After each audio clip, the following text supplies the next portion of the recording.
No es difícil darse una idea de por qué House se convirtió en la serie de televisión más vista en la historia. Fue la primera serie en agarrar la temática médica y hacer de ella algo más que un mero decorativo, creando drama, tensión y misterio a través de casos médicos difíciles de resolver, donde a diferencia de otras series con la misma temática, no se trataba al espectador como un idiota, simplificando o nulificando la información, sino que se lo daba por entendido, utilizando un formato de lluvia de ideas. Sumado a esto, la serie contaba con un protagonista arrogante y sarcástico.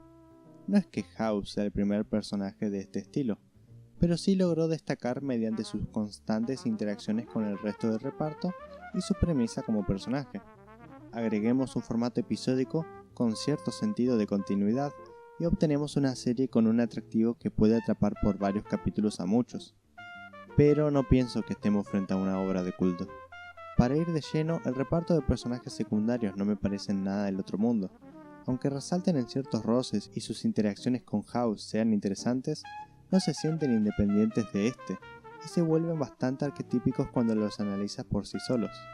Sí puedo concordar en que House cumple su papel de ser el personaje más interesante de la historia,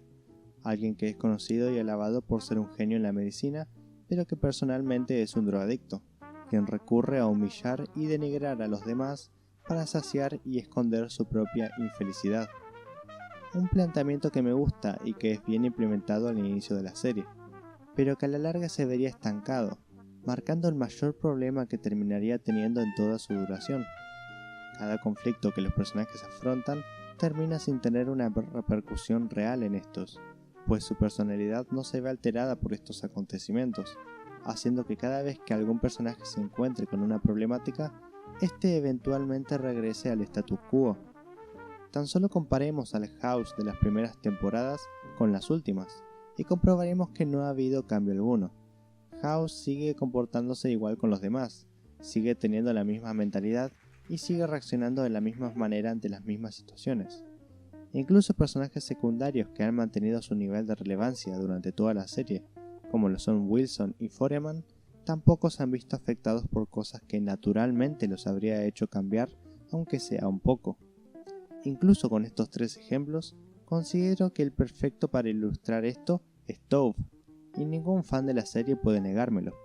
Todo el drama con Tove se recibe en su matrimonio fallido debido a la pérdida de interés de este a su esposa y lo infiel que era. Nunca se mostraba el personaje afrontando su situación, nunca se lo veía superando aquel tema o que siquiera este se viera modificado. Hasta cuando se divorció, volvía para tener aventuras con su esposa y que ésta cometiera adulterio con su nueva pareja. Aun si Tove decía incontables veces que era una persona horrible y a veces se lo veía sufriendo, era algo que nunca acababa ni afectaba considerablemente su actitud en todos los demás capítulos en los que no era el foco principal, haciendo todo el asunto como algo súper deprimente al carecer de un mensaje en particular, volviéndose morboso inclusive.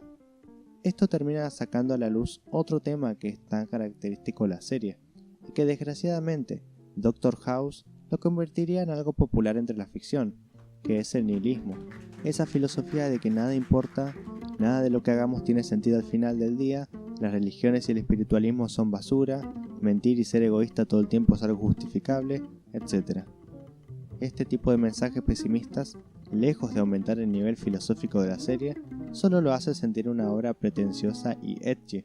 creando y difundiendo esa mentalidad basura, de que filosofía es decir que nuestras vidas no tienen sentido, de minimizar y ridiculizar todas las cosas positivas y rebajar al individuo cada vez que se puede. Claro, House no es la primera serie en introducir este tema, pero sí fue un detonante muy importante en la industria que lo seguiría y lo perpetuaría. Muchos fans me dirán que tachar a la serie de nihilista es deshonesto si tenemos en cuenta la cantidad de capítulos donde House se lo prueba equivocado. Por mi parte diré que es verdad, hay muchos capítulos muy buenos donde House tiene discusiones éticas y morales con algunos pacientes o personajes del reparto, pero todas estas ocasiones donde supuestamente él cambia de mentalidad nunca se ven reflejadas en el resto de la serie, y volvemos al mismo problema que comentamos anteriormente del estancamiento. ¿De qué te sirve hacer todo un drama donde prueban equivocado a tu protagonista, donde él reflexiona de su error, si en los capítulos siguientes va a seguir actuando y pensando igual? Otro hecho que deja más en claro la postura nihilista de los escritores tiene que ver con dónde se reflejan estas ideas en la historia, y la respuesta es el mismo House. Un protagonista donde siempre se está clara que es un genio, y justamente con quienes discute sus visiones, se los, entre comillas, refuta, haciéndolos ver como sentimentales, sensibles y débiles ante la supuesta realidad, como ocurre en las escenas donde House resalta en voz alta los defectos de todos los personajes sin equivocarse.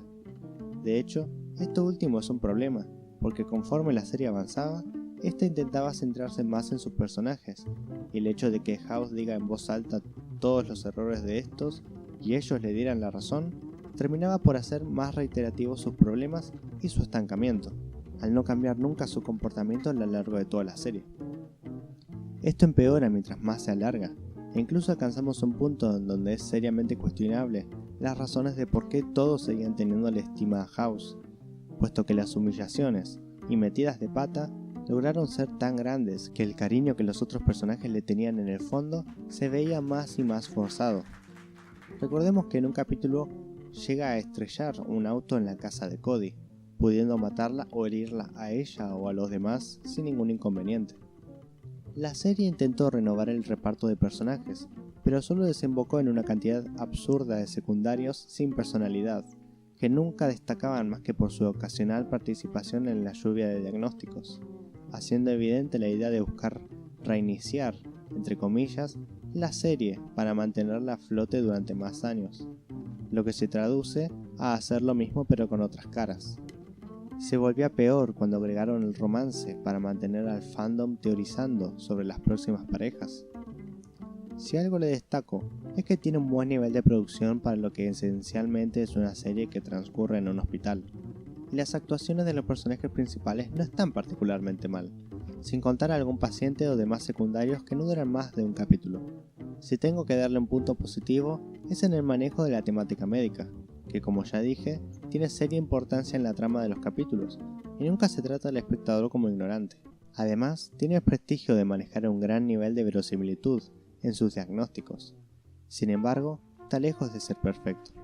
Muchas veces esto se prestaba para generar drama artificial, haciendo cansinas a las repetitivas escenas donde todos creían que el paciente estaba mejorando, pero de pronto sufre un paro cardíaco o una convulsión. A la par, mientras más se extendía la serie, más se quedaban sin diagnósticos, además de recurrir a elementos que ridiculizan todo el realismo médico que poseía en sus inicios.